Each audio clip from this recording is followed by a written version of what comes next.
Welcome to Shetalks 2025. There are so many surprising podcasts which are on the way for the viewers. This one is very special. This one is very special because I have with me someone who's carrying, I should say, a legacy with her service, with her knowledge. So, before the audience can guess, she's one of the UAE's leading gynecologist. I want to welcome on today's podcast, She Talks 2025, Dr. Rajul.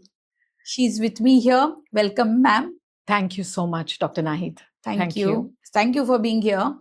And today it's a privilege to have you and to spread this wisdom in you, your work to so many people through this podcast. It's my pleasure to be here actually today. Thank you so much. So, Dr. Rajul, you are one of the leading obstetrician and gynecologist here in Dubai, and it has been 35 years. So, what has kept you this passion alive for so many decades? So initially, I think when I started gynecology, I got into it also because of my father. He decided that I should do gynecology as a woman because I could connect with women. And at that time, I didn't realize how connected I was to women initially, because when you're doing the hard work in the hospitals and all that, you barely get time to realize what impact you're making on women as you go ahead.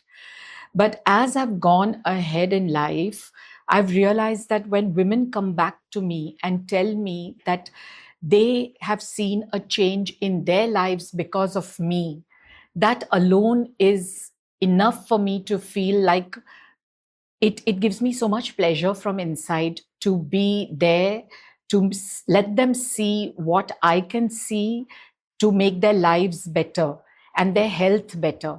So I think that's the driving passion, in knowing that they come back and they are able to make themselves better. Yeah, and that I can see because I was going through your profile. You are much visible in your actions, serving these women, because that is actually coming from that inner you. Absolutely. I don't have any pleasure in making the patient run out of my clinic in 10 minutes.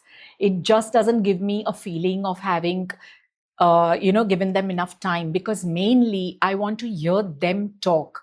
If they talk to me, then I really know what they are going through. And I think that talking and communicating with each other and creating that connection is part of the healing more than anything else. Yeah. So I think that is very important. And I think visibility, I have connected with so many women that it makes me feel women are talking about me, so it makes me feel more visible more than anything else now. Yeah, and this is also placebo effect, because when your patients are with you or women are in your space, you create them, you heal them. And you are a healer, you are a doctor. Yes. So you know what? Gynecology is a very high-strung field where there could be complications, there could be, it could be very rush through everything to when the baby is being born and when there's bleeding or something like that. You have to be on your toes all the time. But at the end of it, when you see the patient smile, I think that just fills up your heart with so much that I think that is what drives me more than anything else. Yeah, true. Yeah. Also, because I saw that using the alternate medicine with the mainstream, which Yes. not many doctors are doing. Yes. So this was so special about you, which I want the audience also to know. So what made you do it, and what was the journey and story behind it? So more than 10 years ago, I lost my father. And when that happened, I don't know whether it was the grief associated with what I was going through in terms of wrong eating, everything. And I never knew at that point. I mean, we all talk about healthy eating and about healthy lifestyles, but nobody really breaks it down to what is healthy eating, because for each one it is something different. It's not a one prescription for everybody where eating is concerned. And at that point, I went through a lot of changes in my body myself. I had a lot of inflammatory problems, which I could not deal with through conventional medicine. And I went through so much of research done on food, lifestyle, and I gave it a try. I think the most important thing is to keep your ears open. I believe that you should keep your ears open and be open to trying something after doing enough research on it. That's how I started bringing it into my life. And I actually went into remission from a condition that I was in, and I could control my inflammatory problems through my food habits and my lifestyle change. That made me open my eyes to more of functional medicine. I started reading more about it. I started following other functional medicine practitioners and slowly bringing it into my practice. Being in conventional medicine, I am able to draw a real fine line to know what will work where. So I don't believe that you have to follow only one kind of medicine. You can have conventional medicine has such a huge role to play in healing and in, if you need something on an acute basis, it's conventional medicine that will work. But when there are chronic conditions which conventional medicine cannot handle or take care of, that's where you have to bring in alternative medicine and functional medicine, and you have to understand it and go to someone who understands it for you to be able to benefit from that. So that's what I truly believe, and that's how I brought it into my practice slowly. Dr. Rajul, you have done a lot of research, as you have really said so, and I saw your profile. So, is there any case study which you want to share with the audience and with me, and which made you like really emotional, cry, or something wherein really you saw your work as magic? So the first one I would say is me only. I tried it on myself first over anybody else. And every time I slip, I'm not good all the time. Okay. But if I slip and I go back to eating wrong, I go back to not looking after myself in terms of my lifestyle or whatever it may be, I suffer again, because there are autoimmune conditions that come as a chronic condition because of your lifestyle and your food changes. And you have to be consistent to get rid of them completely, those changes that you need to make. Besides that, as I bring it into my practice for so many women, I've had women come back and tell me that they're so happy with the changes that they can see. So it's not just one as a case study or something like that. I see polycystic ovarian syndrome being reversed. I even see, if you could put it, like people come because they're looking at weight reduction and things like that. But when you heal them so that their metabolic disease is taken care of, then you see changes in the blood tests. You see all of those results changing, and that really makes you feel that you're empowered with something, a knowledge that can be passed on and people can sort of take it into their lives. Yeah, and you are very right. As I read somewhere, and personally, as a like in my practice also, I see that mostly the diseases which are there in our physical body are psychosomatic, right? Emotionally, food, as you say, food is medicine, right? Yes, absolutely. So a lot of diseases are psychosomatic. They will present because of psychosomatic reasons, but you should be able to identify what is causing that, what is the root cause. It's not about signs and symptoms.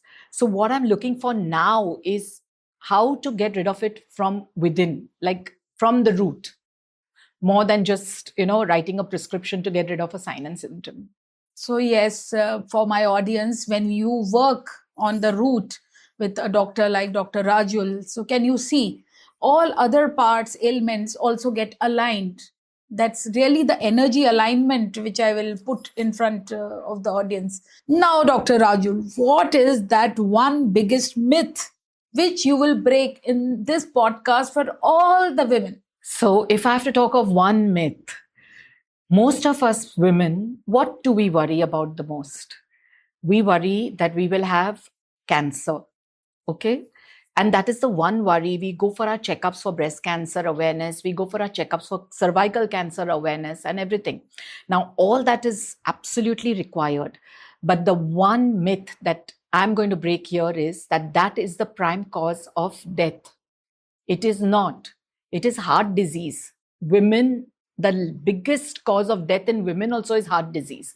We associate this with men, right? Yeah. But it is the primary biggest cause of death in women.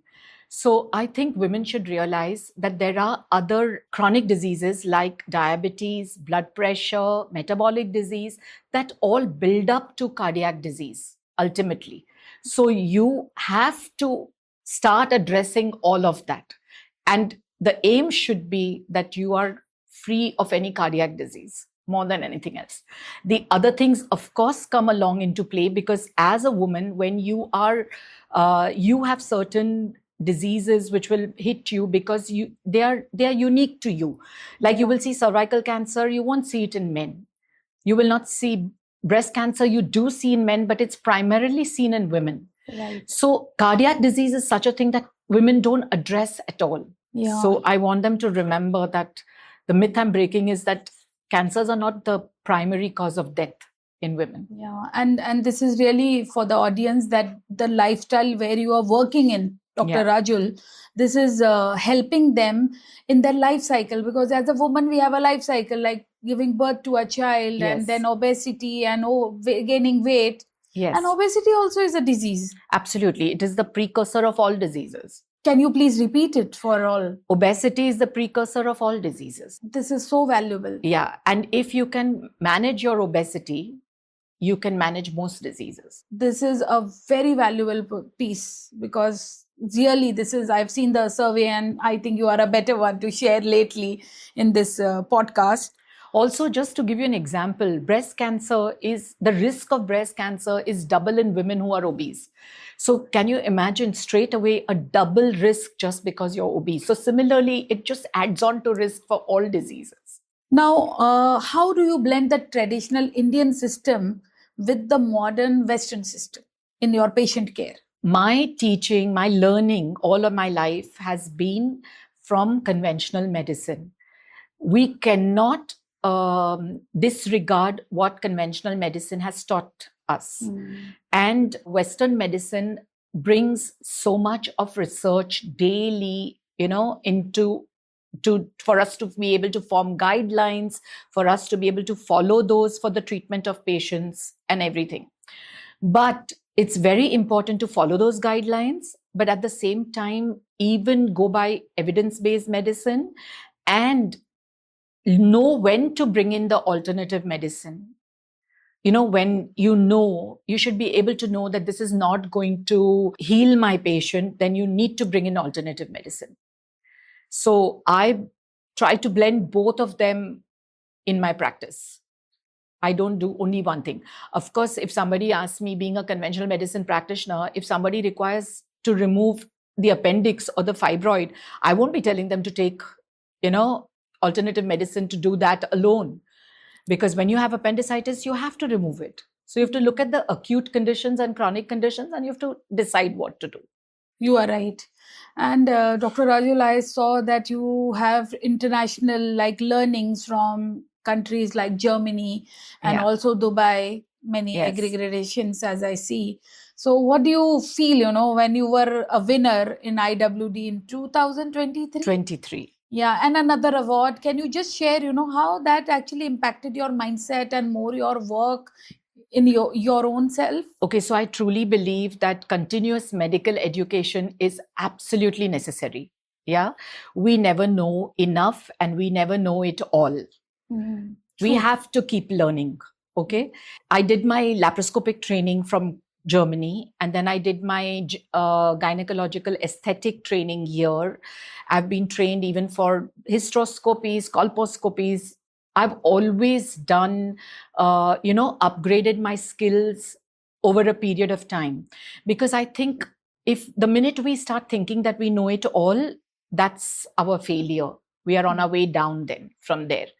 Even on a regular basis, we require to have 40 CME points to keep our license running. And for that, I make sure that I go and attend proper, conferences and everything. So we are upgrading ourselves daily. So besides that, I think education and learning and upgrading is absolutely necessary for any field. Medicine is just one of them. But I think for any field that matters. And here's for my audience that yes, for doctors, like even Dr. Rajul in her life, she believes in continuing medical education, CME. For audience also, for all the people who are hearing both of us, it is like being a lifelong learner. Like life comes with learning. And when you are with doctors like Dr. Rajul, you learn so much because here it's an integrated part. So I don't only learn about medicine, I keep reading all the time about any field. It could be anything that sort of grabs my attention and I'd want to learn about it, because I find that I'm able to have a conversation with people better if I'm well versed in most subjects. And also with my patients, I find that I am actually uplifting them through giving them information. I pass on all the information that I get. So patients go home enriched with a lot more, even about financial independence, even about the commerce, trade, investing, everything. I mean, I'm happy to learn everything. Yeah, so you believe in holistic approach and absolutely, and touching, really your patients and yes, and overall, making them holistically very balanced people and women. Yes, I think we all women should realize that we form backbones for our families.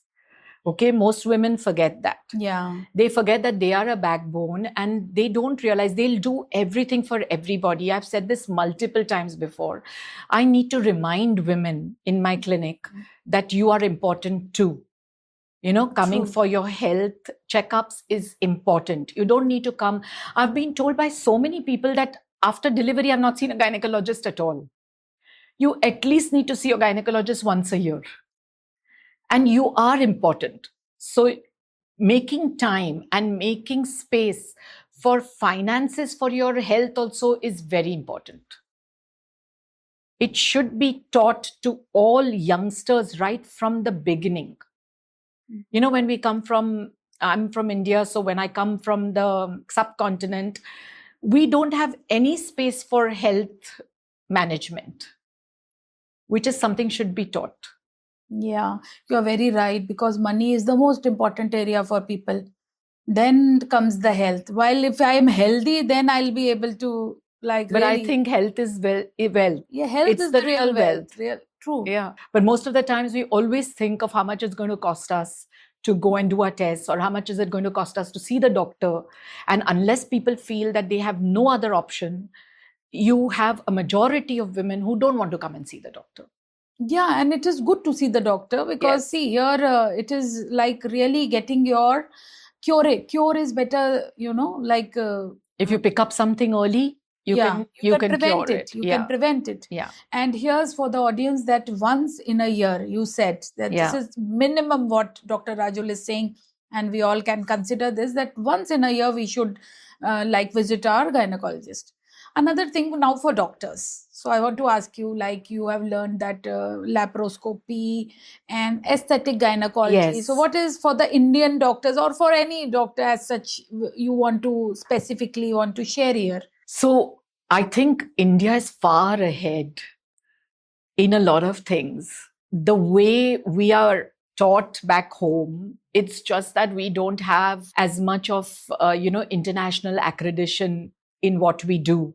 But the exposure we get to practice, the exposure we get to our field is far, far superior in a certain way. I think what our doctors need to do is become more concentrated on how they can present our cases better outside, so that they are recognized for it. There are a lot of people doing it, but there are a lot that need to do more. So I think that's where I lacked when I was back home. I was so busy with practice that I just thought, okay, research is just part of it, but it is important. It needs, and you need to go, and you need to make a place in what you're doing and carry that back with you to your practice, what you learn elsewhere also. So for doctors back home, I'll just say that don't ever stop learning, and don't ever think knowledge is limited. It's not. Very true, and very powerful also.